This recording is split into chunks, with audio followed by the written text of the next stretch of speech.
creo que la educación artística es esencial en la vida del ser humano. Y ojalá desde la edad más temprana. Más allá de ser artista, creo que es indispensable el proceso de observación del color, de la forma, para el desarrollo de cualquier área en la vida. Yo siempre digo que no busco que los niños sean artistas en un futuro, sino que desarrollen la capacidad de observación a tal punto que el que quiera ser dentista lo haga con tanta pasión, observación y delicadeza, que sea fantástico en lo que haga. Que si va a ser profesor también de la misma forma, que observe la emoción de sus estudiantes. Trabajamos con distintas instituciones y comunidades. Bueno, acá en el Museo Regional hicimos una actividad que se repitió en 3 sesiones, de la que varios de acá fueron parte. Luego trabajamos en la Universidad Austral con la carrera de Pedagogía. Aquí están muestras de la actividad que se hizo, que era en relación al viento, a escribirle al viento, a trabajar como las memorias con el viento. Siempre recuerdo a mi padre cuando bajaba a la ventana y sentía el aire frío en mi rostro. A veces sentía fastidio por el frío que sentía, pero cuando había calor adoraba el viento tibio. Me tranquilizaba y me daba energía. Como la creatividad, el arte es tan importante a veces cuando uno está como nublada y no sabe cómo decirlo para no dañar, porque no sabe si son las palabras correctas. Pucha, qué bueno que es el arte para poder transmitir todo lo que en ese momento uno no puede, como para calmar las aguas y después ver que todo lo que pasa está pasando porque te están preparando para algo. Mientras lo iba haciendo se me iban ocurriendo hartas cosas por hacer, distintas cosas. También me ayudaron a pensar qué cosas le podía poner. El nombre que le puse me costó mucho ponerle y encontré esta actividad muy divertida.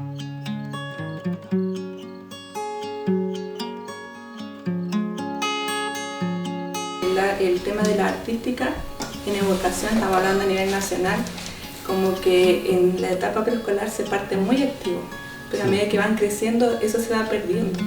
Y todo lo que nosotros trabajamos, todo debería trabajarse de manera transversal en todo, no que matemáticas sean números, sino que podamos desarrollar las habilidades que se van perdiendo en los niños. Algo tan simple como pintar, recortar, la creatividad ya no va creciendo en el niño, entonces cada vez como que se va encasillando. Entonces yo me acuerdo que una vez igual fue un curso donde se hablaba mucho del tema de la creatividad que se está perdiendo incluso en los adultos, para resolver cosas de la vida cotidiana. Y yo me acuerdo cuando era niña, si no tenía greda, fundaba, mi papá me ayudaba con tierra y listo, y empezar a armar cosas con tierra, porque no tenía los recursos para comprar la greda, lo mismo que la cola fría, no pegamento, harina y listo. Entonces son cosas que se van perdiendo porque igual la tecnología, todos los cambios y lo que todos nos dan así, la inmediatez que no nos dan estas facultades para poder crear, pensar y ir más allá.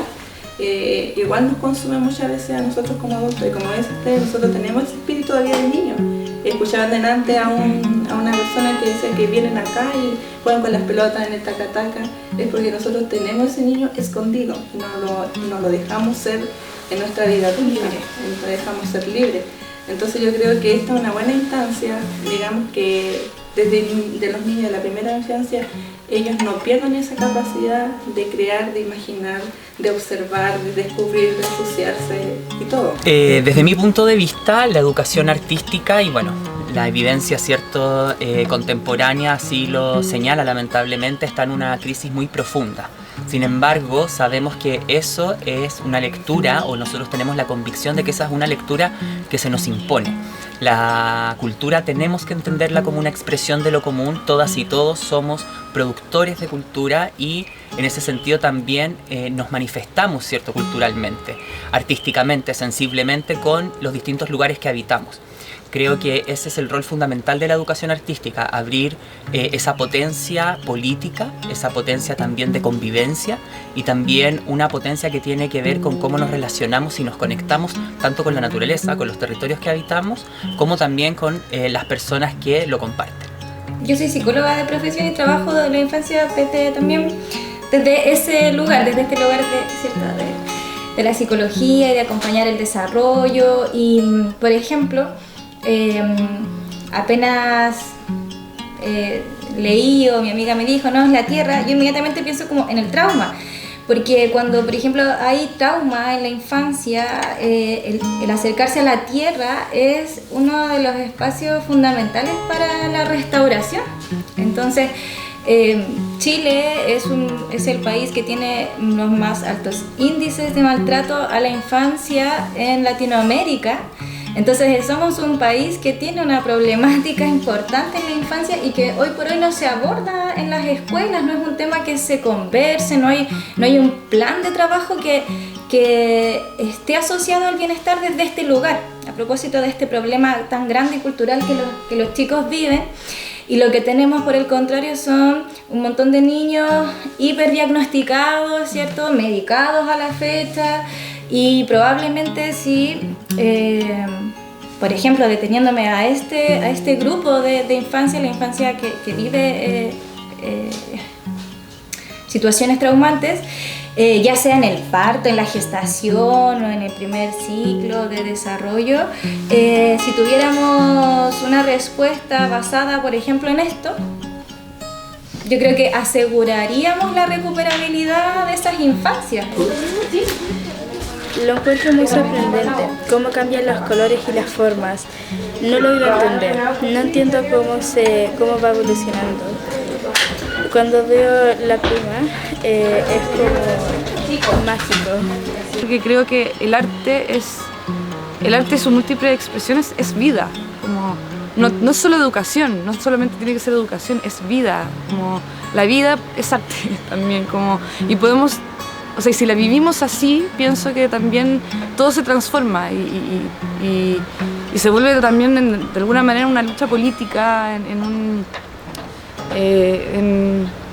no sé, le da un sentido a la vida que distinto, como nos hace mirar desde otro lugar, nos hace adquirir cierto poder de nosotros mismos, como levantarnos el ánimo, valorarnos, valorar al resto. A mí me pasa que la educación artística es como un proceso de sanación y yo creo que como tal la educación debiese tomarlo como una gran herramienta de sanación, no solo por lo que pasó en la pandemia, sino por el mundo en el que vivimos actualmente. Y se cree que las aulas deben llenarse de contenidos que se le llaman contenidos blandos y contenidos duros. Antiguamente se le llamaban, los contenidos blandos eran arte, música, y los contenidos duros eran lenguaje, matemática. Y aquí, por ejemplo, solamente trabajando con tierra, o sea, podemos pasar desde la evolución del mismo planeta Tierra hasta pasar ahí, como preguntaban, ¿con qué lo puedes vincular? O sea, yo lo vinculé con todas las áreas. O sea, puedes pasar química, como esto mismo, óxido de hierro, peso, haces experimentos, como visión mapuche, la ciencia, todo tiene que ver con todo, y en el fondo creer de que un área tan importante como el arte está desligada de los otros contenidos es algo que yo creo que la educación de nuestro país debiese como replanteárselo. Es como, yo siempre lo digo, como que la educación de nuestro país debería replantearse cuáles son los ciudadanos y ciudadanas que quiere para este mundo. Aparte de solo llenarlo de información, como que también somos seres que tenemos que ser felices.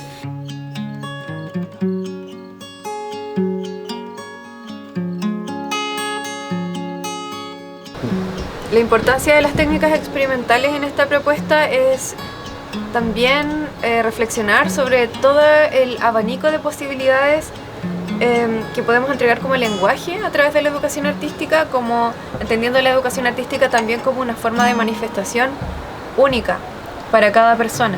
Entonces, no solamente vamos a hablar desde la pedagogía artística y desde las artes visuales o de cualquier arte, desde las artes tradicionales y desde lo que habla, por ejemplo, las técnicas que se entregan desde la academia, sino también otros formatos en donde se cruzan conocimientos experimentales, mecanismos desde la técnica y también desde el propio pensamiento de quien está ejecutando la actividad. O sea, el sello de la persona tiene que estar plasmado en el trabajo, y ahí en ese sentido nosotros traemos las técnicas, pero también somos simples mediadores de estas técnicas para que puedan las personas imprimir también su propio sello y su propia identidad dentro de estas técnicas, y no sea una técnica cerrada.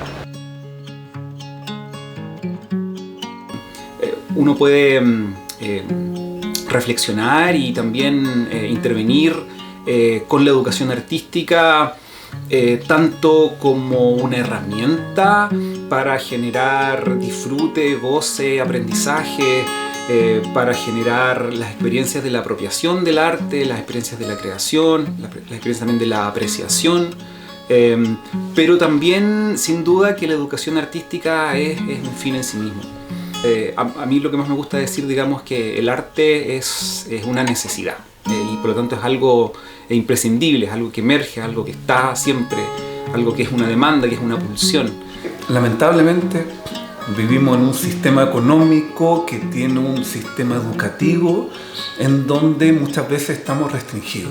Restringidos a no hablar más fuerte, restringidos a no tocar, restringidos a no escuchar, restringidos a no oler.